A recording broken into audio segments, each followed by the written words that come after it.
नाज़रीन, Sindh police state बन चुका है। सिंध के अंदर गरीबों के साथ जो जुल्म और बर्बरियत है वो 17 वर्षों से जारी है। आज जो अलमनाक अफसोसनाक वाकया उमरकोट की माची बरादरी के साथ पेश आया वो तारीख में जरूर लिखा जाएगा कि फिरौन भी आए, यजीद भी आए और भी कारून जैसे किरदार आए, लेकिन कफन को जेब नहीं थे, वो खाली हाथ गए। कफन भी किसी को नसीब में मिला या नहीं मिला, लेकिन बर्बरियत और जुल्म की इंतहा है। एक गरीब के पास क्या था जो आपने उसके साथ इतने मजालिम ढालिए कि उनको घरों से बेदखल किया, मासूम बच्चियों को पुलिस से घसीटा गया, पुलिस मोबाइल में वो बच्चियां डाली गईं जिनके हाथ में सिर्फ पालने के लिए एक मुर्गा था। एक तारीख दोहराई गई सिटिंग वजीर की जानिब से, और सिटिंग वजीर के दिल में ठंडक उस वक्त पड़ी जब पुलिस ने अपने बल पर जोर पर मजालिम करके खवातीन बच्चियों पर तशद्दुद करके उनको अपने डालों में डालकर ले गए, और ये जमीन का टुकड़ा तोहफतन उस वजीर को दिया गया जिसने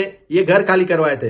इतना जुल्म और बर्बरियत किसी रियासत में नहीं हो रहा जो सिंध के अंदर हो रहा है। मावरे अदालती कत्लों को छोड़े, पुलिस के हाफ फिराई फुल फिराइयों को छोड़े, लेकिन एक जमीन पर हारी बैठा है और वजीर अहकामात जारी करवाता है और पुलिस न आओ देखती है न ताओ देखती है।